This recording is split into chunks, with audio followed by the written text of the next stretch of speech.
ঠিক না বেঠিক? আর্ধেক আগায় রাখিছেন। এখন মা বোনেরা বুঝে নেন, আজকে থেকে বাড়ি যাওয়ার পরে স্বামীদের প্রতি অকৃতজ্ঞ হবেন কিনা। যাই আনুক, যাই দিক, যাই খাওয়াক, যাই পরাক, কোনো সময় অকৃতজ্ঞ হওয়া যাবে না, বরং বলতে হবে তুমি যা এনেছো এটাই তো আলহামদুলিল্লাহ, এর থেকে আরও খারাপ হতে পারত। ঠিক না বেঠিক? বলা যায় না? যায় না? তুমি যে 3 পিসটা এনেছো এর থেকে আরও কম দামের আনতে করতে, তুমি তো ভালো বেশি দামের এনেছো, আলহামদুলিল্লাহ। এইভাবে শুকরিয়া আদায় করতে হবে।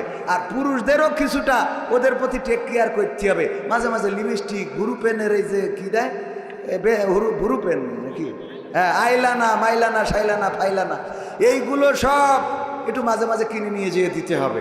এইগুলো স্ত্রীদের দেবেন, একটু সাজাবেন, নিজে মাঝে মাঝে চুলের বেনি কেটে দেবেন, মাঝে মাঝে তার মাথাটা আশ্রয় দেবেন, শাড়ির কুচিটা ধরে দেবেন, তার কাপড় চুপড় পরিয়ে দেবেন, পিছন থেকে যে চোখ ধরি বলবেন বলো তো আমি কে, বোঝেননি?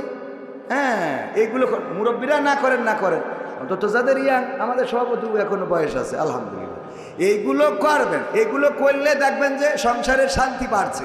আবার মা বোনেরাও বোঝে না, বলে হুজুর আমার স্বামীর জন্য একটু দোয়া করি দেন, সারাদিন ওই পরিমণি তারপরে এইসব দেখি বেড়াই সাধু। দেখবে না তুই মাঝে মাঝে ছোট ছোট জামা কাপড় পরলি তো আরে ওদিক তাকায় না, কথা কয় না, ও লজ লাজ জ্বালাই বাসে, আরে স্বামীর কাছে আবার কি লজারে, কথা কয় না। হ্যাঁ, একটু জোরে বলেন ঠিক যাতে শুনতে পায়।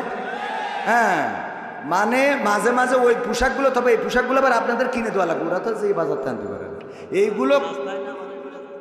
না না, রাস্তায় বাড়াবে, এইটা তো ভালোর জন্যই বলতেছি।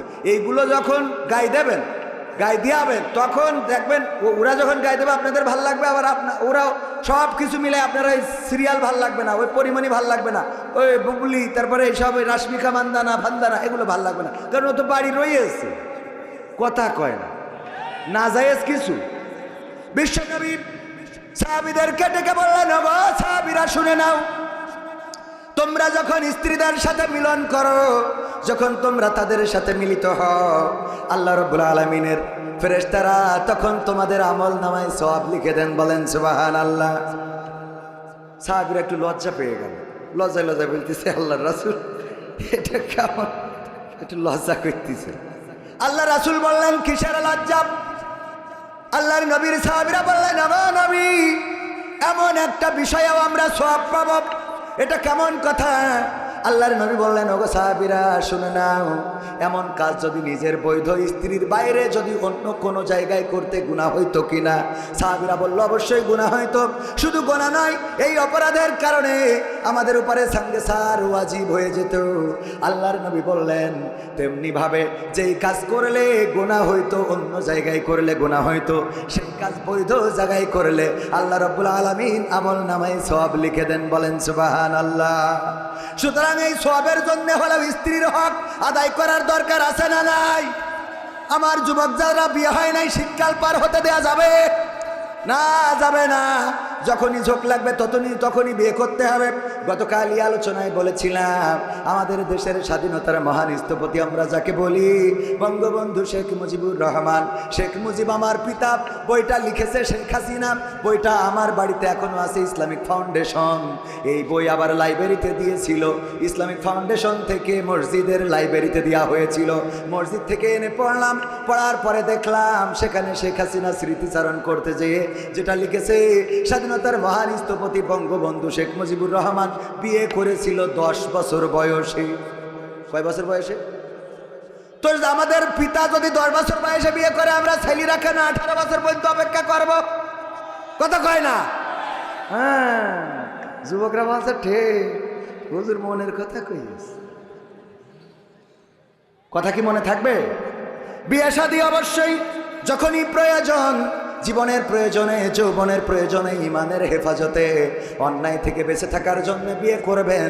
1 2 3 4 যদি ইনসাফ করতে না পারেন তাহলে একে সন্তুষ্ট থাকতে হবে। কথা কার?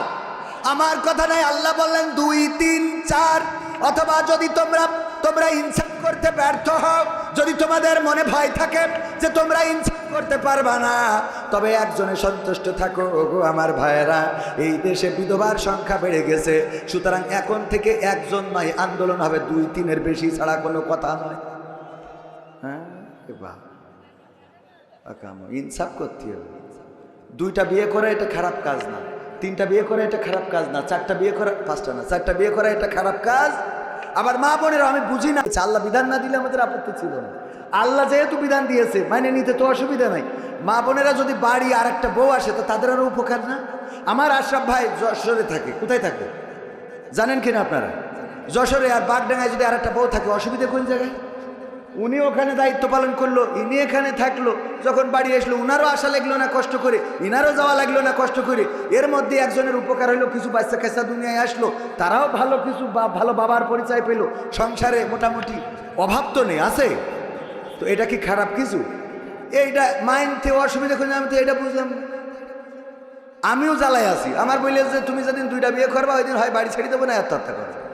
জ্বালার তো শেষ নেই, কি জ্বালা কন। এখন যে পরিমাণ টাকা ইনকাম করছি এর আমি নিজে খেয়ে শেষ করতে পারবো? আমার বউ খেয়ে শেষ করতে পারবে? এক রাতে 50-60 হাজার টাকা তুমি কনে কি করবে? এগুলো তো ইউটিউবাররা, এটার জন্য আমার বউ না দেখে, তাহলে বলে বাড়ি ঢুকতে দিবার না।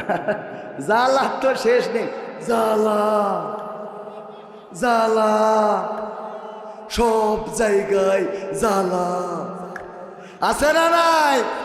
জ্বালা শেষ নাই। যাই হোক ভাইরা আমার, 2টা বিয়ে করায় জ্বালা তো শেষ নাই। এক মুরব্বী ও শুনেছে মসজিদে যদি জুম্মার দিন আগে যায় তাইলে সে একটা কবুল হজের সোয়াব পাবে। তো ও চিন্তা করছে আমি যেহেতু গরিব মানুষ হজে তো যাইতে পারবো না, জুম্মার দিন একটু আগে যাবো। যে দেখে আরেক মুরব্বী বসা, তো বাড়ি চলে এসেছে যে পরের সপ্তাহে নামাজ পড়ে বাড়ি এসেছে, পরের সপ্তাহে একটু আগে যাবো। পরের সপ্তাহে আবার গেছে, যে দেখে তাও সেই মুরব্বী বসা। চিন্তা করলো যাকে এই সপ্তাহে বললাম না, 3য় সপ্তাহে দেখি, 3য় সপ্তাহে যে দেখে তাও মুরব্বী বসা। ওর মিজাজ বেশ খারাপ হয়ে মুরব্বী তোমার কি খেয়ে কোনো কাম নেই নাকি, খালি মসজিদে এসে বসে থাকো তুমি? তা বলছে তোমার অসুবিধা কি? অসুবিধা নেই মানে আমি একটা কবুল হাজার সোয়াব নেবো, গরিব মানুষ, তাই দৌড়চ্ছি 3 সপ্তাহ ধরে লাইন পালাম। তা বলছে খুব দরকার, বাস দরকার মানে টাকা তো নেই। বলছে নিকে করতে পারবে? ও পারবা না, তাহলে একটা নিকে করো, ব্যবস্থা হয়ে যাবে। ও এসে মেরি কেটে একজনের পটাইয়ে তো একটা বিয়ে করেছে কবুল হজের জন্য। যে হজ করার এত টাকা তো নাই, 6 লাখ 8 লাখ টাকা, তার থেকে এটা নিকে করি। এখন তো ইয়ে তো দিয়াই লাগে না, দেন মাহ দিয়া লাগে, দেশে লাগে না তো। তো বিয়ে করে তারপরে পরের জুম্মায় ওই মুরব্বী বেশি দেখে এই মুরব্বী বসা, বলতেছে বাবাজি কি খাবো আজকে, কি কবুল হজের সোয়াব হয়ে দেখো বাবা ক্ষতি পারবে কেন? বলছে 2 ডর গুথি ফজরে আইসে আর এখনো বাড়ি যায়নি। ফজরে এসে এখনো বাড়ি যাই, 2 ডো এত ডিস্টার্ব করতেছে যে ফজরতে রাগ করে বাড়ি যায়। জ্বালা আছে না নাই? ভাইরা আমার, মা বোনেরা আমার, অনেক মা বোন এসেছেন। আল্লাহ রাব্বুল আলামিন বললেন ওয়াকরনা ফি বুয়ুতিকুন্না ওয়ালা তাবাররাজনা তাবাররুজাল জাহিলিয়াতিল উলা। ওগো নারীরা তোমরা পর্দার মধ্যে থাকো, জাহিলি যুগের মেয়েদের মতো সেজে গুজে নিজেদেরকে প্রদর্শন করে বেড়াইও না। আর আজকের জামানায় আমরা গর্ব করে বলি এই বিউটি পার্লার কে দিয়েছে, ঠিক না বেঠে? এই বিউটি পার্লারগুলো করার পরে আমরা গর্বিত হই, আমরা প্রশংসা করি আমাদের সরকার বিউটি পার্লার দিল, ঘরে ঘরে বিউটি পার্লার, শহরে শহরে বিউটি পার্লার। এই বিউটি পার্লারে কি কোনো ছেলেদের যাওয়া লাগে নাকি? না লাগে না। ছেলেদের যাওয়া লাগবে কেন? ছেলেরা এমনি সুন্দর, ঠিক না বেঠে? ছেলেরা সুন্দর, দেখেন ছেলেরা শুধু সুন্দর না, তারা তাদের সৌন্দর্য তো দেখাইতেই চাই না, বরং আরো কি করে ঢাকে ঢুকে রাখা যায়। প্যান্ট একটা পরে, প্যান্ট পরার পরে প্যানের আবার এইভাবে আংটা দিয়ে আছে যার মধ্যে দিয়ে বেল বাঁধতে হয়। শুধু বেল বাঁধলে হবে না, উপরে যে এর শার্টের নিচে আবার গেঞ্জি পরে, গেঞ্জির উপরে আবার শার্ট, এইটা পরে তারপরে ওর মধ্যে গুঁজে দিয়ে বেল দিয়ে কষে বেঁধে থই, যাতে করে যেন কোনোভাবে শার্ট বেরোয় না যায়, ঠিক না ঠিক? এমন টাইট করে দিয়ে এরপরে পাই শু পরিয়েছে, শুর আগে আবার মোজা, যেন পার রঙও দেখা না যায়, পর্দাশী। এরপরে শু পরেছে, তারপরে মোজা, আবার শার্ট পরার পরে যদি হাতা মাথায় টুড়ে যায় এই জন্য এরপরে আবার আর একটা কোট, ঠিক না ঠিক? শুধু কোট পরেও খেতে হয় না, যেন গলা বালা না দেখা যায়, আবার একটা টাই পরি শক্ত করে বাঁধতে হয়, দেখা যাবা তা হবে না, ঠিক না ঠিক? এরপরে আবার ক্যাপ পরে, হ্যাঁ ক্যাপ সামনে দিয়া, উপরেও দেখবে না নিচেও দেখবে না, এরকম আছে না নাই? পুরুষ আর মহিলারা কোন জায়গা দেয় ফাঁক ফোকরতে দেখা যাবে, হাতা বানাইছে ব্লাউজে, এখানে আবার লাভ আঁকাই ঠিক আছে ফুটো করে, কথা কয় না। পিছনে এমনি দেখা যাচ্ছে অর্ধেক দরজা খুলে রেখেছে, ওর নিচে আবার কেটে আবার একটা ফাঁক করতে গেছে। আছে না নাই? শাড়ি পরার কথা আমরা ছতর যেন দেখা যেন না যায়, বেল বাইন্ধে রাখি, কোনোভাবে শার্ট যেন বাতাসও যেন উড়িয়ে না যায়। হ্যাঁ, বান্ধি না শক্ত করি। উনারা করিয়েছে কি শাড়ি পরিয়ে নাবির এমন জায়গায়, আর সে কি খবর। যদি শীতিয়ারটা এখন আবার এই কি জিন্সের কোট বেরোয়েছে, তাও পরে আর খালি এরাম করে। ঠিক না বে ঠিক? মানে কোন ফাঁক ফকরতে দেখাবে, এই হইলো ধান্দা। কোনে যাবো? আল্লাহ বললো তোরা আইটে কুইটে থাক, সেজে গুজে দেখাই বেড়াইস। আর ওরা বলছে মুড়ি খেয়েই ভাত খাবো। মুড়ি খেয়ে ভাত খাওয়া বোঝেন? সভাপতি কুষ্টিয়া ভার্সিটিতে, তো উনি বলছে আপনি কবির ভাই এসেন, আমাদের এখানে একটা ছোটো পিকনিক হবে, 10 জনের মতো আমি আয়োজন করতে চাইছি। তো উনি জানে যেহেতু আমি সভাপতি, লোকজন একটু বেশি হয়ে যেতে পারে, তো 10 জনের ভাতের সাথে আবার কিছু মুড়ির ব্যবস্থাও করেছে, যে লোক যদি বাইরেই যায় তাহলে তাকে মুড়ি খাওয়াবে। তো সত্যিই লোক কিছু বেশি হয়েছে। তো হয়ে যাওয়ার পরে চিন্তা করলো যারা ভাত খাবে ওদের মুড়ি দেবো না, যারা মুড়ি খাবে তাদের ভাত দেবো না। আমার জিজ্ঞেস করছে কবির ভাই আপনি মুড়ি খাবেন না ভাত খাবেন? আমি বললাম ভাত খেয়েই তারপর মুড়ি খাবো। ভাত খেয়ে আল্লাহ বললো ওয়া করনা ফি বুয়ুতিকুন্না ওয়ালা তাবাররাজনা তাবাররুজাল জাহিলিয়াতিল উলা। ওগো নারীরা তোমরা পর্দার মধ্যে থাকো, জাহিলি যুগের মেয়েদের মতো সাজুগুজু করে নিজেদেরকে প্রদর্শন করে বেড়ায়ও না। আর আমার মা বোনেরা বলল আল্লাহ আমরা সাজুগুজু করে তারপরে বুরকা পরব। ঠিক না বেঠে? বুরকা পরা আছে না নাই? বুরকা পরে সাজুগুজু করে তারপরে রিসোর্টে যায়, তারপরে পার্কে যায়, তারপরে ক্যাফেতে যায়, তারপরে বয়ফ্রেন্ডের সাথে লাইলাতুল ফেব্রুয়ারিতে গদখালিতে যায়। যাওয়ার পরে ওখানে যে খুলে দেয়, দিয়ে বলে দেখো আজকের সাজুগুজুটা কেমন হয়েছে, কেমন হয়েছে রে। এই যুবক ওইগুলো সাজুগুজু দেখে পাগল হয়ে যায়। তারপরে ওরে বিয়ে করার জন্যই পাগল। আব্বারে বলে আব্বা আমি জবেদার ছাড়া বিয়ে করব না। বিয়ে করার পরে রাত্রে নিয়ে আসলো, এর আগের দিন তো আবার যশোরের থেকে সাজাই গুজাই নিয়ে আসে। এত সাজুগুজু করে রে, সিনার কায়দা নেই। বাসর রাতি দেখে আইফোন 16 প্রো ম্যাক্স বাড়ি নিয়ে এসেছে। ঠিক না বেঠিক? যশোর থেকে একজন ওর বউ সাজাইতেছে, তো দেওয়ার পরে ও জানে যে অমুক বিউটি পার্লার থেকে বউ সাজাই নিয়ে আসিছে। বিয়ের পরের দিন যেয়ে আইফোন 60 প্রো ম্যাক্স এই একটা নিয়ে যেয়ে বিউটি পার্লারের মালিকের দিয়েছে। বলছে কে জন্য? বলছে কালকে আপনি রোজিনা সাজাই দিয়েছিলেন। রোজিনা কে? আমার ওয়াইফ। ও আচ্ছা, তাই আমি খুশি হই আপনার এই যে আইফোন 16 প্রো ম্যাক্স আপনাকে গিফট করলাম। ও তো খুব খুশি, আল্লাহ এত সুন্দর পর এর জন্য আরো 3টে বিয়ে হয়। তো দিয়ে চলে আসার পরে ও মোড়ক উন্মোচন করি, দেখে ওর মধ্যে কি এর আইফোন 16 প্রো ম্যাক্স, নৌকায় 1100 গাডার মেরেছে। একটা চিরকুটি লিখা রয়েছে এখন কেমন লাগে। কারণ কি? কারণ তুই কাল যেটারে সাজাই দিছিলি, ওর তো বাসরাতি দেখলাম আইফোন 16 প্রো ম্যাক্স, গোসল একটা মারার পরে তো দেখছি যে নোকে 1100 গাডার দিয়ে। কথা কি বোঝা গেছে? এরপরে গান গাই আমি পারি না আর পারি না, আমি কেন মরি না, আজরাইল কি চিনে না আমার গো, আমি পারি না আর পারি না। হয়তো 2 দিন পরে মরবো, আগে মরলে কি ক্ষতি, ওরে এই দুনিয়ার রং তামাশা বুঝলাম না রে একরতি। ও আমার ঘরের রমণী সে যে কাল নাগিনী, ঘরের রমণী ও যে কাল নাগিনী, বিউটি পার্লার আমার বাজাইছে 12টায়, আমি পারি না আর পারি না। ঠিক না বেঠে? আমি পারি না আর পারি না, আমি কেন মরি না। আজরাইল কি? এটা পুরুষরা গাইছে। মহিলারা গাইলে এই গানটা উল্টা গাইতো। কি গাইতো জানেন? বলবো, আমি পারি না আর পারি না, আমার স্বামী কেন মরে না, আজরাইল কি চিনে না আমার স্বামী রে গো, আমি পারি না আর পারি না। আমি পারি না আর পারি না, আমার স্বামী কেন মরে না। ওকে ঋষে বললো যে তুই মরি দূরে, আমি কয়দিন একটু হাড়ে বাতাস লাগাবো। আছে না নাই? কত পরকিয়া। স্বামী থাকে বিদেশে, পরকিয়া প্রেমে মত্ত হয়ে গেছে, অন্যায় অপরাধের পথ বেছে নিয়েছে, নিজের স্বামীর সাথে ভালো করে কথা বলে না, অথচ পর পুরুষের সাথে বলটু ভাই কেমন আছো, কতদিন হলো তুমি খোঁজ খবর নাও না। আরে বাবা কি মজা। আর স্বামী যখন ফোন দেয়, এত কল করতে হয় কেন, তোমার কাজ নাই বিদেশে যে খালি বোর কাছে বারবার ফোন দাও? এত ফোন দিতে হয় কিছুর জন্য? এত ফোন দিবা না, খালি টাকা পাঠাবা, বাগার পাড়াতে তুলে বাজার করে নিয়ে চলে আসবে।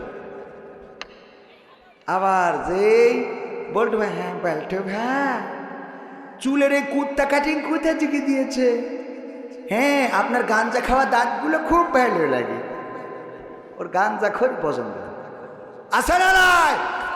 আবার মা বোনেরা বলছে হুজুর শুধু কি আমরা খারাপ না, পুরুষদের মধ্যে এমন আছে না নাই, নিজের স্ত্রীর সাথে ভালো করে কথা বলে না, নিজের স্ত্রীর হক আদায় করে না, অথচ ভাবি ও ভাবি ভাবি কে?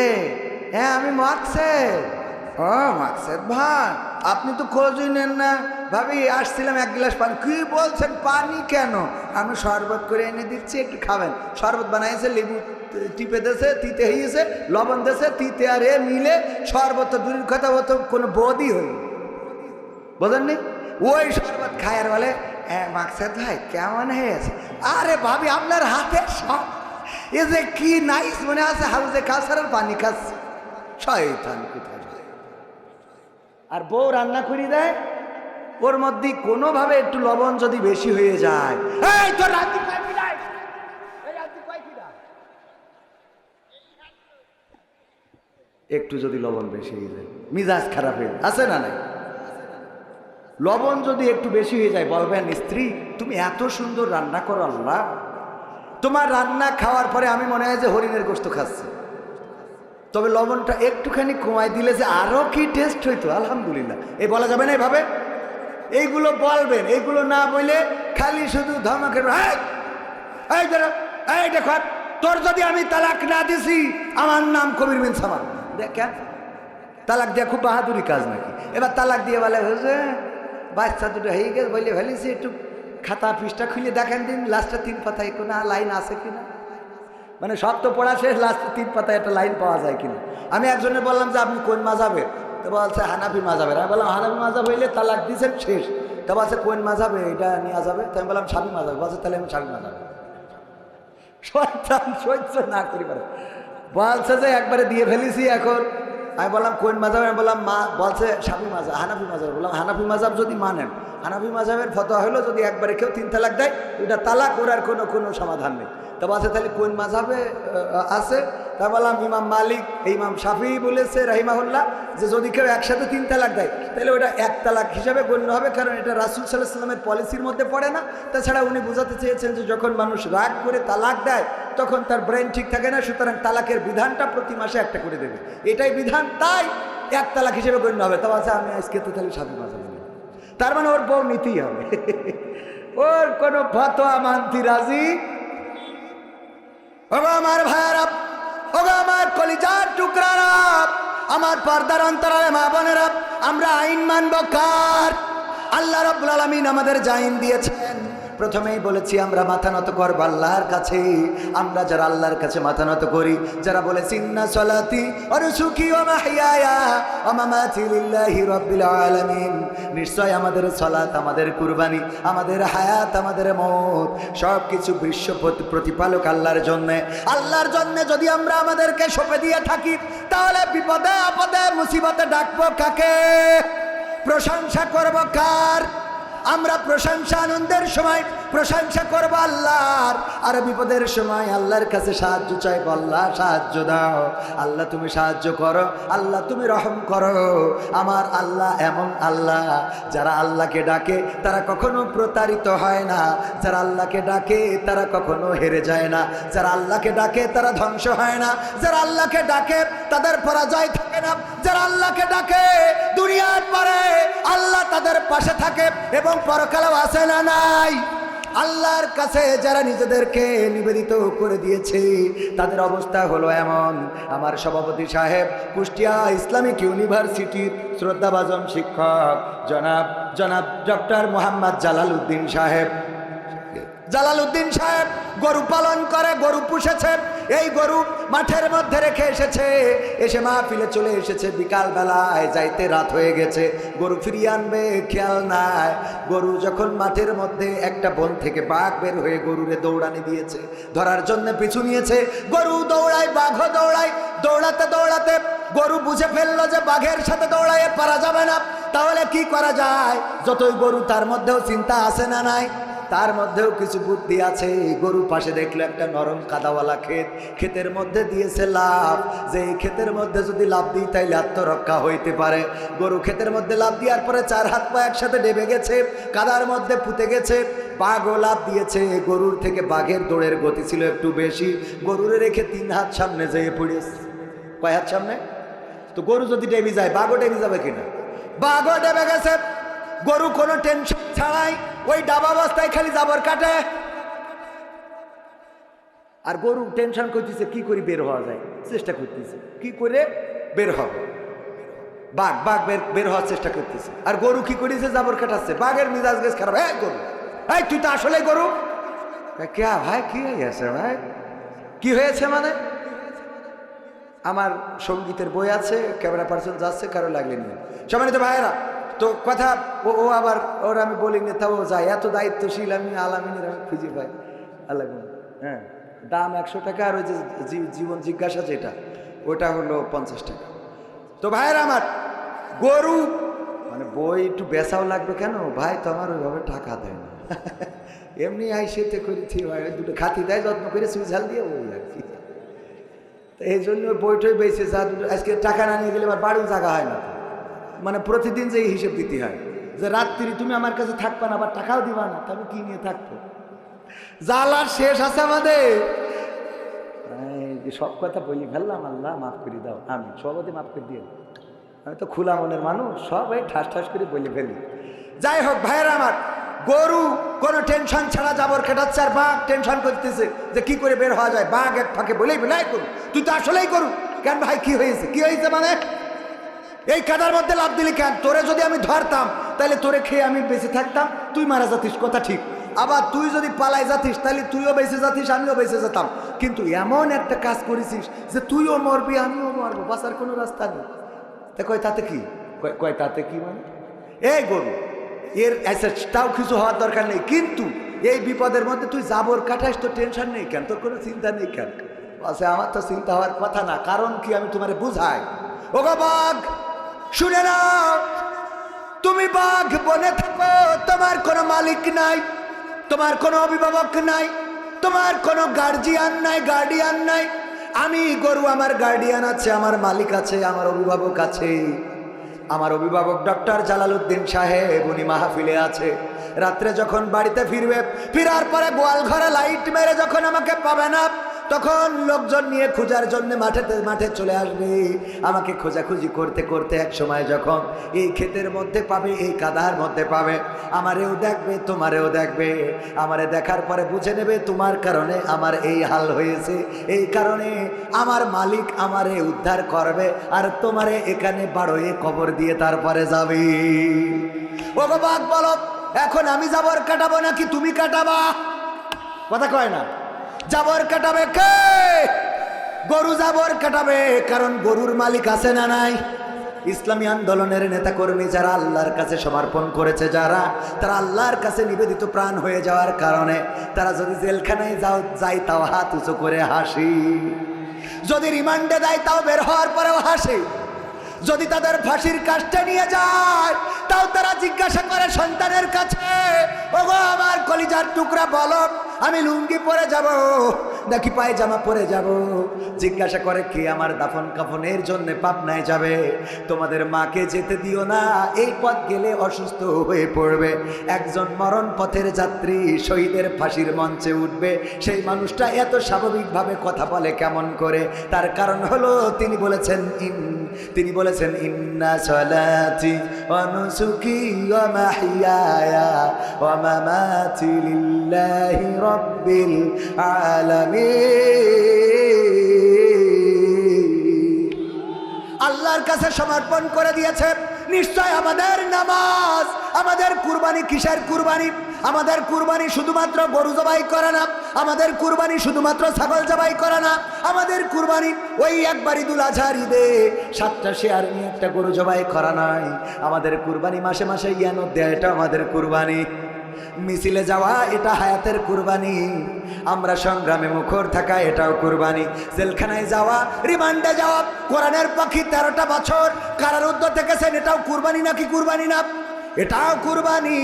আল্লাহ রাব্বুল আলামিনের কাছে আমরা বলেছি, ওগো আল্লাহ, নিশ্চয় আমাদের সালাত, আমাদের কুরবানি, আমাদের জীবন, আমাদের মরণ সব আপনার জন্যে, সব বিশ্ব প্রতিপালকের জন্যে। সুতরাং যারা আমাদেরকে মারতে চাও, যারা আমাদেরকে পিটাতে চাও, যারা আমাদেরকে কারাগারে রাখতে চাও, যারা আমাদেরকে হত্যা করতে চাও, যারা আমাদেরকে দেশ ছাড়া করতে চাও, তোমাদের বলতে চাই, যেই জীবন আল্লাহর কাছে বিক্রয় করে দিয়েছি। প্রথমে যে আয়াতটা পড়েছিলাম মনে আছে না নাই?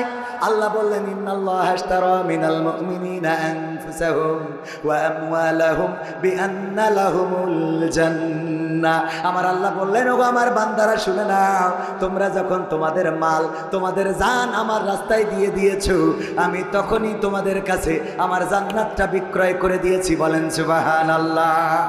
জান্নাতের চেয়ে উত্তম আর কোন গৃহ কি আছে? জান্নাতের চেয়ে উত্তম আর কোন আবাস কি আছে? জান্নাতের চেয়ে উত্তম আর কোনো ঘর নাই, আর কোনো কিছুই নাই। ওগো আমার ভাইয়েরা, আমার ভাইজানেরা, আমার মা বোনেরা, দুনিয়ার এই জীবন জিন্দেগির বিনিময়ে যদি আল্লাহ ক্ষমা করে দেন, আর যদি বলেন যাও আমার বান্দা, তোমার জাহান্নামটা দিলাম না, জান্নাতটা করে দিলাম, ওই জান্নাতে একটা ছোট্ট ঘর দিলেই এর থেকে বড় প্রাপ্তি আর আছে নাকি? আছে? সেই জান্নাতের জন্য আমাদের দৌড়ানোর দরকার আছে না নাই? দৌড়াতে রাজি কারা কারা? হাত দেখতে চাই। নারায়ে তাকবীর, লিল্লাহি তাকবীর। আল কোরআনের আলো, আল হাদিসের আলো, আমার নেতা তোমার নেতা। যদি আল্লাহর কাছে নিজেদেরকে সমর্পিত করেন, আল্লাহ রাব্বুল আলামিন অনেক জায়গায় আমাদের জানমাল দিতে বলেছেন। ইয়া আইয়ুহাল্লাযীনা আমানু হাল আদুল্লুকুম আলা তিজারাতিন তুনজিকুম মিন আযাবিন আলীম। ও ঈমানদারেরা, আমি কি তোমাদের এমন একটা ব্যবসার সন্ধান দিয়ে দেব, যেই ব্যবসা করলে কঠিন জাহান্নামের আযাব থেকে বেঁচে যাবে। জাহান্নামের আযাব থেকে বেঁচে যাওয়া মানে জান্নাতে যাওয়া, ঠিক না? ঠিক। জাহান্নামের আযাব থেকে বাঁচা মানে কোথায় যাওয়া? জান্নাতে যাওয়া। আল্লাহ রাব্বুল আলামিন বললেন, এমন একটা ব্যবসার সন্ধান দি, যেই ব্যবসা করলে তোমরা জান্নাত পেয়ে যাবে।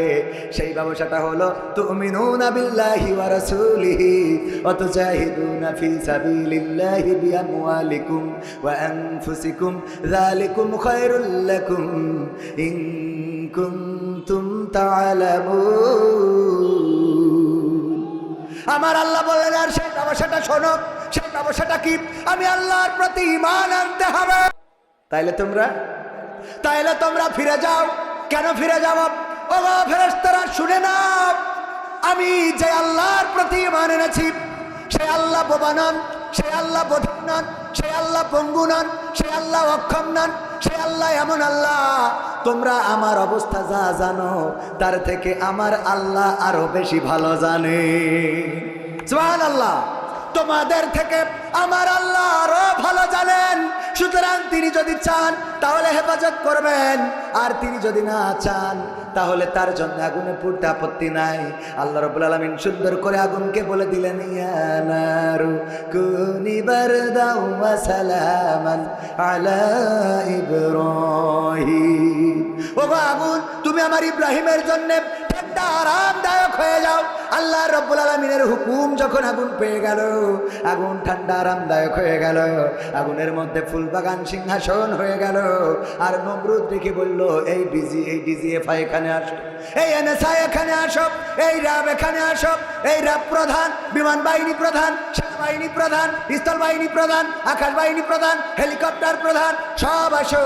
এসে বলল, 16 বছর ধরে তোমাদের খাওয়াইয়ে করলাম কি? কথা কয় না? 16 বছর ধরে তোমাদের খাওয়াইলাম, পড়াইলাম, সব বললাম সাফা সাফা করে ফেলো, তা পারো না কেন? তাইলে তোমাদের মধ্যে এত আমি তেল খরচ কেন করলাম, এত ডিজেল, এত গাছ, এত কাঠ, এত কিছু কেন পুড়ালাম? আমার লাভটা কি? এই 16 বছর পরে এসে যদি বাচ্চাদের কাছে আমার চেয়ার ছেড়ে দিতে হয়, তাইলে লাভটা কি? কথা বোঝেননি? একদম মিলাই নেন, সব জায়গায় যদি না মেলে আমার কাছ থেকে বুঝে নেবে। এমপিরা সব কোথায় গেল, মন্ত্রীরা সব কোথায় গেল, কোথায় কাদের কাকা? তাদের ছাড়া দেশটা এখন লাগে ফাঁকা ফাঁকা। পালাবো না, পালাবো না, প্রয়োজন হলে ফখরুলের বাসায় গিয়ে উঠব। ঠাকুরগাঁওয়ে বাসা আছে না, জায়গা দেবে? পালাবে না, পালাবে না, যাই না তবু দেখা। পালাবে না, পালাবে না, যাই না তবু দেখা। তাদের ছাড়া দেশটা এখন লাগে ফাঁকা ফাঁকা, ওদের ছাড়া দেশটা এখন লাগে ফাঁকা ফাঁকা। আইন মন্ত্রী আটকে গেল আইনেরই ফাঁকে, দাড়ি ছাড়া দরবেশের ভণ্ড ভণ্ড লাগে। ঠিক না বেঠে? আইন মন্ত্রী আটকে গেল আইনেরই ফাঁকে, দাড়ি ছাড়া দরবেশের ভণ্ড ভণ্ড লাগে। শুনছি কত নেতা নেত্রী খাইতেছে ভাই ডান্ডা, বিচারপতি কালামানিকের ফাটিয়েছে আন্ডা। পলকের ঝলক গেল, পলকের ঝলক গেল থামিয়ে নেটের চাকা। তাদের ছাড়া দেশটা এখন লাগে ফাঁকা ফাঁকা, ওদের ছাড়া দেশটা এখন লাগে ফাঁকা ফাঁকা। কই গেল সেই সংসদেতে মমতাজের গান, কোথায় গেল হজরত বলা স্বামী মুসলমান? ঠিক না বেঠে? কই গেল সেই সংসদেতে মমতাজের গান, কোথায় গেল হজরত বলা স্বামী মুসলমান? ইনু মেনন্দি পুমনি আছে কারাগারে, বাপ করিলেও পাপ কখনো ছাড়ে কি আর তারে। কোথায় গেল স্পিকারের, কোথায় গেল স্পিকারের দৃষ্টি আঁকা বাঁকা? তাদের ছাড়া দেশটা এখন লাগে ফাঁকা ফাঁকা, ওদের ছাড়া দেশটা এখন লাগে ফাঁকা ফাঁকা। কোথায় গেল আরাফাত আর ব্যারিস্টার সুমন, কথা বলার সময় তারা করে নিয়োজন। মুরগি কবির খাইছে ধরা, জাফর কোথায় আছে? গোপনে কি সেও গেল মোদি দাদুর কাছে? কোথায় গেল সালামের, কোথায় গেল সালমের কাড়ি কাড়ি টাকা? তাদের ছাড়া দেশটা এখন লাগে ফাঁকা। লাগে না, লাগে না। আগে টেলিভিশন খুললে কেমন করে কুমড়া দিয়ে বেগুনি বানানো যায় এটা শিখতে পারতাম, কেমন করে কাঁচামরিচ শুকিয়ে রেখে বর্ষাকালে ভিজাইলে আবার জেতা হয়ে যায় সেটা জানতে পারতাম। তারপরে কেমন করে কাঁঠাল দিয়ে বার্গার বানাইতে হয় ওইটা বুঝেছিলাম। তারপরে গোশতের অভাব পূরণের জন্য কাঁঠাল কেমন করে কাজে লাগাইতে হয় তাও শিখলাম। এমনকি আমার দাদার দেশে দেখলাম নিউজ করেছে সাংবাদিকেরা, দাদার দেশের কিছু মানুষের কাছে মাইক্রোফোন ধরেছে, বলে দাদা অনেক বড় কষ্টে আছি দাদা, আমাদের দেশে তো পেঁয়াজগুলো কেউ কিনছে না, বুঝছেন? আগে বাংলাদেশের রপ্তানি করে আমরা অনেক দাম পেতুম, কিন্তু এখন তো কোনোভাবে দাম পাচ্ছি না দাদা। 3 টাকা 3.5 টাকা কেজি দরেও পেঁয়াজ বেচতে পারছি না দাদা, খুবই কষ্টে আছে। দেখেছেন কিনা? আমি বললাম এই কষ্ট তোমাদের কাটবে না, কাটবে না, কারণ তোমাদের দাদা, তোমাদের সরকার প্রধান যখন আমাদের পেঁয়াজ দিতে চাই নাই আমরাও টেনশন করি নাই, কারণ আমাদের নেত্রী কেমনে পেঁয়াজ ছাড়া রান্না করা যায় রে সেটা শিখায়ে তারপরে গেছে। ঠিক না বেঠে? এখন তোমরা 3 টাকা 5 টাকা যা কেজি বেচতে চাও তাও বেচো, যদি আমাদের নেত্রীর তোমাদের দেশেও টেলিভিশনে আনো তাইলে কিন্তু ওই দামে আর বিক্রি হবে না, কারণ তোমাদের দেশেও শিখিয়ে দেবে কেমন করে পেঁয়াজ ছাড়া রান্না করতে হয়। ঠিক না বেঠে? ভাইয়ারা আমার, আল্লাহর জন্য নিবেদিত প্রাণ হতে রাজি আছি না নাই? মা বোনেরা পর্দার অন্তরালে রাজি? সবাই সবাই রাজি? আমিও রাজি। আমার ক্যামেরা পার্সন না, ক্যামেরা পার্সন তো আমার সহকারী, আমিও রাজি। হ্যাঁ, আমার এই যে ছাত্র শিবিরের জেলা সভাপতি সাবেক, এইসব সাথে থাকে সাথে। আল্লাহ কবুল করুন, বলেন আমি। এইটা বোঝেননি? এটা বোঝেননি? একটু মানে আপনি যে মাল দেবেন, জান দেবেন, তো এর জন্য মাঝে মাঝে পরীক্ষা করতে হয়। তো পরীক্ষা আমি প্রথমে দিয়ে শুরু না করলি, বক্তাই দিল না, তা শুরু তারা দেবে? স্টেজে যারা আছে সবাই পকেটে হাত লাগান, তা না হলে ওরা আবার দেখি কবে ওরা দিচ্ছে না, তারপরে দেবো কেন? চেয়ারে বসে যদি না দেয় তার সামনে বসে দেবো কেন? হ্যাঁ হ্যাঁ, সবাই হাত ঝুকান। আশরাফ ভাই মাথা জাগলে হাত ঝুকান। হ্যাঁ হ্যাঁ, এত ফোন ধরলেও হাসছেন না। এ হুজুর সে হুজুর না, যদি পরে দেখায় আবার কালেকশন করবে, রাস্তায় দাঁড় করে কালেকশন। একবার খালি দাওয়াত দেওয়া দেখা 12 মাস কালেকশন করে দেবে, কিন্তু ডেট ফাঁকা নেই। মাশাআল্লাহ, এইটা বঙ্গবন্ধু নোট দেন। কাল সভাপতি ছিল। মাশাআল্লাহ মাশাআল্লাহ, দেখো দিন এরকম আপনাদের তো খোঁজ দিচ্ছে। নারায়ে তাকবীর। গতকালকের সভাপতি ছিলেন জনাব আলহাজ মোহাম্মদ আফসার উদ্দিন সাহেব। ওনার মেয়ে অসুস্থ, 1000 টাকা দিয়েছেন অসুস্থতা থেকে। আল্লাহ যেন শেফায়া জেলা কামেলা দান করে দেয়। আর ভাগ্নে থাকে বিদেশে, বিদেশ থেকে 2000 টাকার 2 কান বঙ্গবন্ধুর ক্যাকেরি নোট দান করলো। আল্লাহ দানকে কবুল করে নাও, নেখায়া দিয়ে দাও, মনের স্বপ্ন পুরা করে দাও, আপনজনদের কবুল করে নাও। ওগো আল্লাহ, তুমি দয়া করে যে অসুস্থ আছে সুস্থতা দান করে দাও। আমি 500 টাকা দিলাম, আল্লাহ তুমি আমার বোর হায়াত বাড়াই দাও, আমার যা হয় হোক। আপনি 500, আপনি 500 দিলে হয়, আর 500 দিন কি করেন আপনি? মাহফিল পরিচালনা করেন, 500 দিলে হয়? মাইক ভাড়া করতে কয় টাকা লেগেছে আপনি জানেন? হ্যাঁ, এটা মাহফিল আয়োজন করতে কয় টাকা খরচ হয় আপনার ধারণা আছে? 500 টাকা দিচ্ছেন আপনি। মানে আব্বার শাসন করতেছে, বলছে আমি কাজ চাইলে তুই জানিস না, বাপের শাসন করতে, বোঝেননি?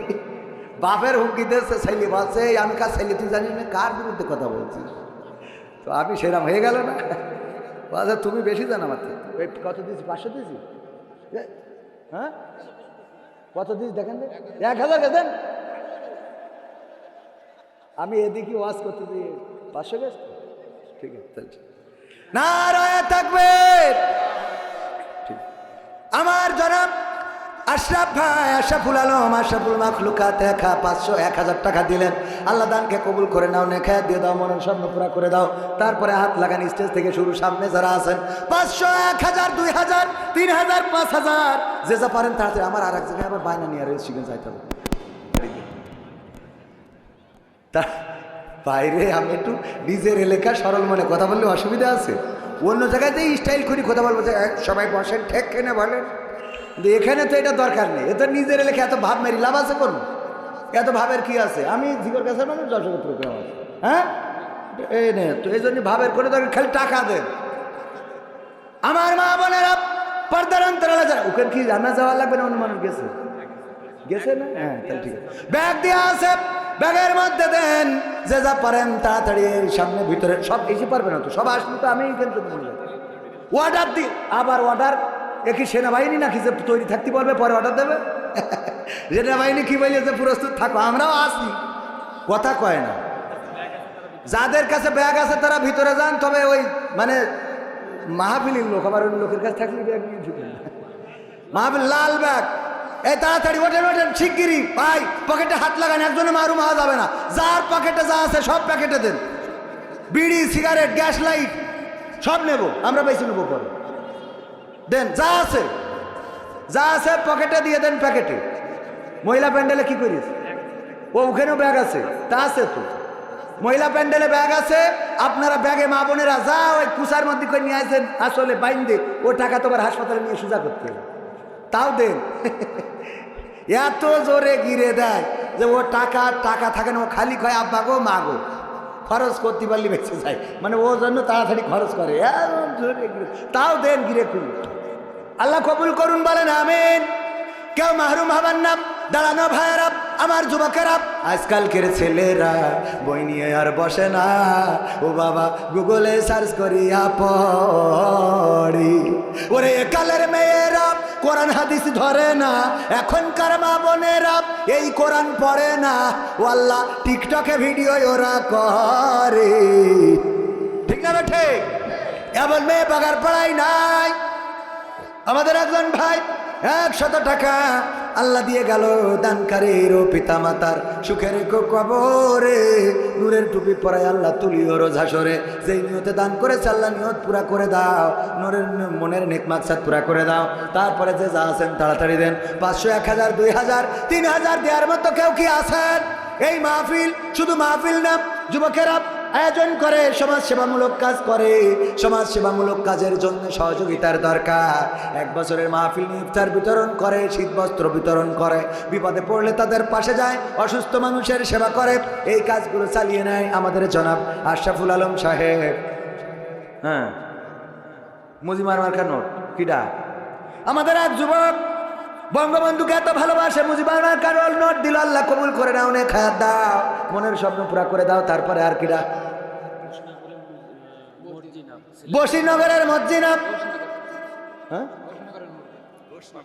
বসনগরের মসজিনা 500 টাকা দান করলো। আল্লাহ দানকে কবুল করো, আল্লাহ মনের নেক মাকসাদ পুরা করো, সংসার জীবনে শান্তি দাও।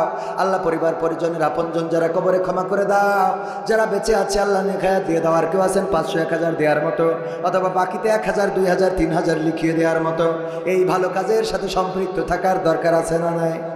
2000 টাকা 3000 5000 টাকা পরবর্তীতে দেবেন এমন কেউ কি আছেন? আছেন কেউ?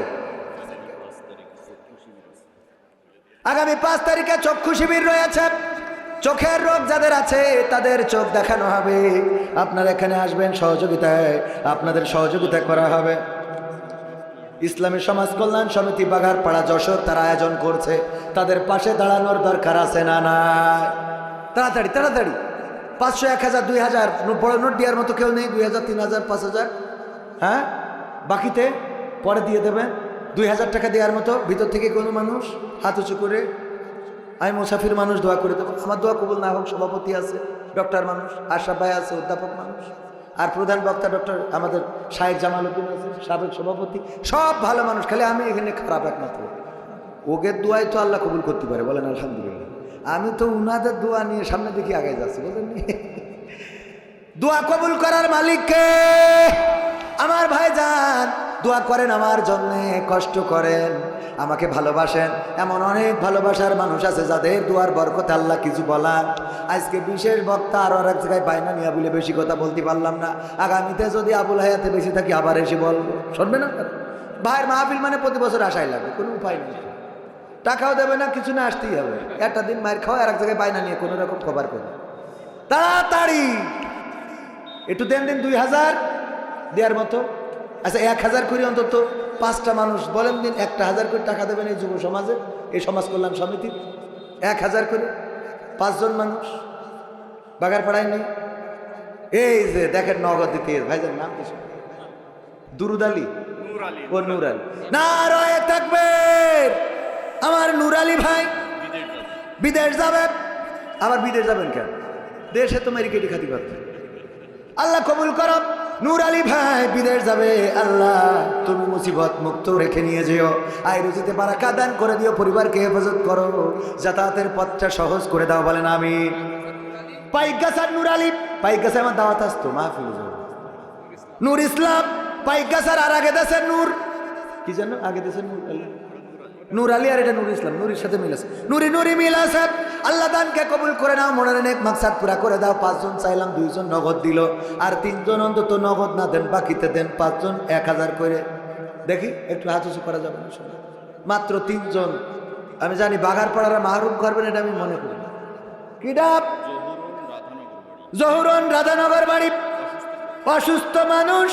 আল্লাহ 500 টাকা দিল সুস্থতার জন্য, দানকে কবুল করে নাও, নেক হায়াত দাও। আল্লাহ শারীরিক সুস্থতা দান করে দাও, শেফায়ে আজলা কামেলা দান করে দাও, বলেন আমিন। তারপরে 3 জন দেবেন না? 3 জন পাওয়া যাবে না, বাকিতে নেই।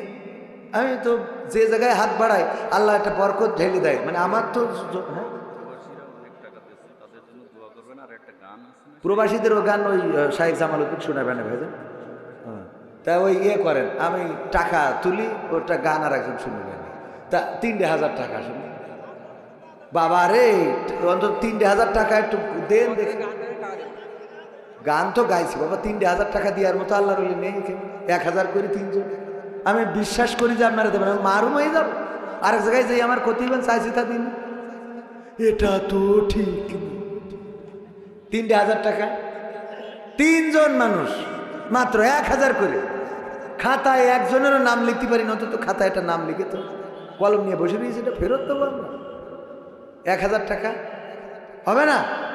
সত্যি সত্যি দেবেন না? গতবার এসে কিরানা 30,000 টাকা দিয়েছিল একবার।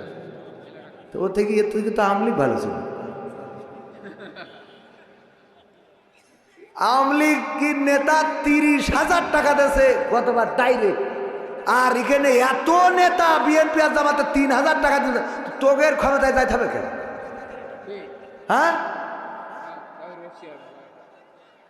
এ কি সহ্য না করি পারা যায়? হ্যাঁ, সে মারা হোক তা তো দেশে। এই জন্য তো কুমাই দিলাম, মারা টাকা 30,000, তোকে পারা টাকা 1,000 দে। এই 3 জন বিএনপির লোক নেই, তাহলে আওয়ামী লীগের লোক 3 জন দাঁড়াও দিন, কেউ মারবে না, আমি আছি দায়িত্ব নিলাম। আওয়ামী লীগের লোক 3 জন দাও, আমি নৌকার পক্ষে ভোট করে দিয়ে দেবো। তাও 3,000 টাকা না নিয়ে যাবে না, সিয়ার ছাড়বো না, তাতে ক্ষমতা থাকে থাক, না থাকে যাক। 3,000 টাকা দাঁড়ান দিন। কোন আল্লাহর বান্দা আছেন? আজ একজনের সাক্ষাৎকার নিলাম, বলছি তুমি কোন দল করো? তা বলছে আমি হইলো ধানের শেষ করি। আমি বলছি এই দলের নেত্রী কিনা? তা বলছে শেখ হাসিনা। ও ধানের শেষ করে, শেখ হাসিনা নেত্রী। ওই যে একজন বোঝা গেল, যা কালাম নাম কি শুনে? ওবায়দুল কাদের, আনসার আলী। নারায়ে তাকবীর। আনসার আলী নাম ঠিকানা জানেন কি না? ঘোষনগর। আল্লাহ আনসার আলী আওয়ামী লীগ করেন তো ভাই? যা করেন করেন, জামাত করেন, আওয়ামী লীগ করেন, অসুবিধা নেই। যে দল করেন আল্লাহ সেই দলে ভালো রাখুন, বলেন আমিন। 1,000 টাকা দিল, দানকে কবুল করে নাও, নেখায়াত দিয়ে দাও। আর 2 জন বাকি, আমি 2 জন না পাবো দুসিয়াছে। আর 2 জন দেখি কোন আল্লাহর বান্দা। এইসো শোনো, নাম বলতে হবে না, আওয়ামী লীগের পক্ষ করতে থাক, নাম বলে আর মারতে পারে। নারায়ে তাকবীর। নাম বলে না আমার একজন ভাই 1,000 টাকা দিলেন। আল্লাহ দানকে কবুল করে নাও, যুবক মানুষ, মনের নেক মাকসাদ পুরা করে দাও। নিসার আলী, নিসার আলী সব ঘোষনগরের লোক দেখছে। হ্যাঁ, আনসারের ভাই আরিফ ভাই। নারায়ে তাকবীর।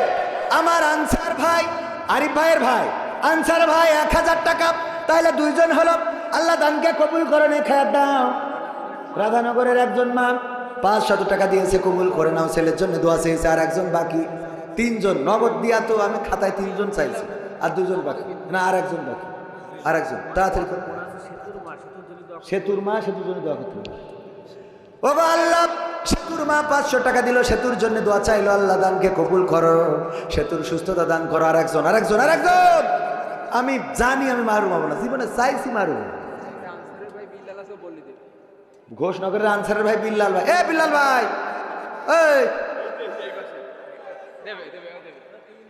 ভাই কয় হাজার? 1,000 শুনুন না, 2,000। বাবা, পার্টি তো এরম লাগবে। নারায়ে তাকবীর। আনসার ভাই পুরা 3 ভাই গেল, আর বাকি লোক সব জাহান্নামে যাবে। ওগের বাইরে অন্তত একজন না, মান সম্মান থাকলো কিছু। আমার আনসার ভাইয়ের ভাই বিল্লাল ভাই 1,000 টাকা মায়ের জন্য দোয়া চেয়েছে। আল্লাহ তুমি দয়া করে কবুল করে নাও।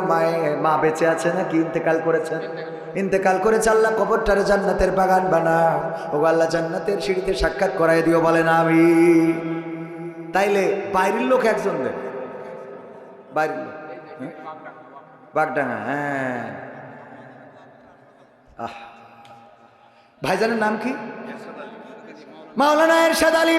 মা জননী হাসপাতালে, মা যাদের নাই তারা বোঝে কত ব্যথার। আমার মা আজকে বললেন বড্ড অসুস্থ। মায়ের আবার চিকিৎসার জন্য খুলনায় ডাক্তারের কাছে ফোন দিলাম, প্রেসক্রিপশন করে নিয়েছি। ওগো আল্লাহ, আমার মায়ের মতো অসুস্থ মাওলানা, কি যেন নাম, মাওলানা এরশাদ আলী ভাইয়ের মা অসুস্থ। আল্লাহ সুস্থতা দান করে দাও, আল্লাহ নেখায়াত দান করে দাও। হাসপাতাল থেকে আল্লাহ সুস্থভাবে দেশে বাড়িতে ফিরিয়ে এনে দাও, বলেন আমি। সবাই তো ভাইয়েরা, আমার আবার আরেক জায়গায় যেতে হবে, এই জন্যে আমি দুঃখিত। আগামীতে আবার আপনাদের মাঝে আসবো। এখন হ্যাঁ, আমার বাংলাদেশের প্রবাসীদের গল্প বলি শোনো। এ গল্প তো কল্পনা নয়, তোমরা কি তা জানো? ও ভাই, এ গল্প তো কল্পনা নয়, তোমরা কি তা জানো আমার বাংলাদেশের প্রবাসীদের গল্প বলি শোনো। পল্লী গায়ের দুরন্ত ছেলে বাপে ডাকে খোকা, হঠাৎ করে ঢুকলো মাথায় বিদেশ যাওয়ার পোকা। রোগে শোকে ক্লান্ত পিতা খাটার নাই উপায়, বেকার ছেলের এমন কথায় বাবাও দিল সাই। ক্ষেতের জমি হালের গরু বিক্রয় করে দিয়ে বাকি টাকা করলো পূরণ মায়ের গহনা নিয়ে। অনেক আশা বুকে বেঁধে ছাড়লো যখন বাড়ি, সে যে কি বেদনা বিধুর ছিড়ল যেন নারী। মায়ে কান্দে ভাইয়ে কান্দে কান্দে আপন জন, চোখের জলে বুক ভেসে যায় শব্দ করে মন। এমন মানুষ কোন সেজনা, এমন মানুষ কোন সেজনা, তোমরা কি তা জানো? আমার বাঘার পাড়ার প্রবাসীদের গল্প বলি শোনো। আমার বাগডাঙ্গার ওই প্রবাসীদের গল্প বলি শোনো। বিমানেতে বসে খোকা জানালারি পাশে নীল আকাশে তাকিয়ে দেখে মায়ের ছবি ভাসি। আঁচল দিয়ে চোখ মুছে মা প্রভুকে যে বলে, আল্লাহ তুমি ভালো রেখো আমার কোলের ছিলি। খোকা যে ছিল মা জননীর কোলে জারি বোটা, ভাবতে সব চোখ ভিজে জল পড়লো ফোটা ফোটা। এমন মানুষ কোন সেজনা, এমন মানুষ কোন সেজনা, তোমরা কি তা জানো? আমার যশোর জেলার প্রবাসীদের গল্প বলি শোনো। আমার মালয়েশিয়ার প্রবাসীদের গল্প বলি শোনো। নদ নদী আর সাগর নগর দিয়ে খোকা পাড়ে পৌঁছালো যে অতি সাধের বিদেশের বাড়ি। অনেক কষ্টে মিলল খোকার এমন একটা কাজ, হাড় ভাঙা খাটুনি তাতে সকাল দুপুর সাজ। রোগে শোকে কাজ করে যায় করে নাই অবহেলা, আকাশ সমান স্বপ্ন দেখে কাটিয়ে দেয় বেলা। মা জননীর সাথে যখন খোকা কথা কয়, বলে বাবা কেমন আছো জানতে ইচ্ছা হয়। মাগো আমি ভালো আছি, মাগো আমি ভালো আছি, দুঃখ নেই তো কোনো। আমার সৌদি আরবের প্রবাসীদের গল্প বলি শোনো। আমার আবু ধাবির প্রবাসীদের গল্প বলি শোনো। হঠাৎ করে বাবা বলে টাকার যে দরকার, তোর মায়েরই বড় অসুখ দেখাবো ডাক্তার। চিন্তায় আমার বাড়ছে আবার তোর বোনেরই নিয়ে, দিনে দিনে হচ্ছে বড় দিতে হবে বিয়ে। তোর ভাইয়েরই লেখা পড়ার খরচ বেড়ে গেছে, দরকার এখন অনেক টাকার, তোর কাছে কি আছে? পাইনি বেতন এখনো খোকা, পকেটটা যে ফাঁকা, তবুও বলে ভেবো না বাবা, দেবো আমি টাকা। এমন মানুষ কোন সে জনাব, এমন মানুষ কোন সে জনাব, তোমরা কি তা জানো? আমার বাগার পাড়ার প্রবাসীদের গল্প বলে শোনো, আমার বাগডাঙ্গার ওই প্রবাসীদের গল্প বলে শোনো। দিন মাস গুনে খোকা এখন পোষালো বছরে, করতে হয় কাজ এখন যে তার 10 তলার উপরে।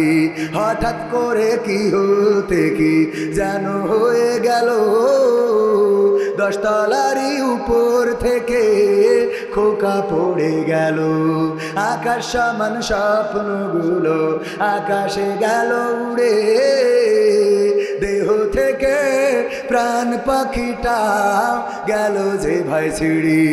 বন্ধুরা যে সে দেখে রক্তে তরতর, নিথর দেহ পড়ে আছে জমিনের উপর। এমন মানুষ কোন সে জনাব, এমন মানুষ কোন সে জনাব, তোমরা কি তা জানো? আমার বাগার পাড়ার প্রবাসীদের গল্প বলি শোনো। পাঠাতে হবে লাশটা দেশে, আপন তো কেউ নাই, বন্ধুরা সব মিলে মিশে করলো এই কাজটাই। শুনে এ খবর মা জননীর সে কি আহাজারে, তার কান্দনে আকাশ বাতাস হচ্ছে যে ভাই ভারী। অবশেষে খোকার কফিন পৌঁছালো যে বাড়ি, ভাই বোনার গায়ের স্বজনের সে কি আহাজারি। মা জননী কেঁদে বলে ওরে আমার ছেলে, বিদেশ থেকে কোন দেশে তুই গেলি আবার চলে। মা গো আমি সুখানিতে জীবন দিছি জানো, আমার যশোর জেলার প্রবাসীদের গল্প বলি শোনো।